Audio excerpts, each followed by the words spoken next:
హాయ్దా మామ.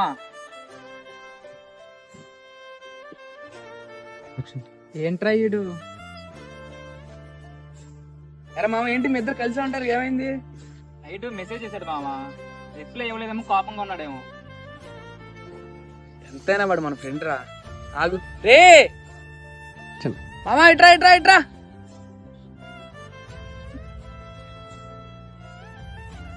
ఈ దొంగ నా కొడుకు దెంగిదానికి వెళ్ళారు, మళ్ళీ ఫ్రెండ్షిప్ మధ్యలో ఎరుపు గాళ్ళు. మామ నేను నైట్ నీకు మెసేజ్ చేశా మామ, నువ్వే రిప్లై ఇవ్వలేదు. దేనిలో మెసేజ్ చేశారా చూపిరా. నైట్ వైన్ షాప్ వాడితో మెసేజ్ చేయించిన మామ. పాత్రలను చూడుకుంటున్నారా బాబాయ్ మీరు? పాత్రలను చూడుకోవాలా మీరు? ఒకటి గెలిచేది మీరే, గెలికించేది మీ. లైక్ చేయండి, షేర్ చేయండి, కామెంట్ చేయండి. Let's do subscribe.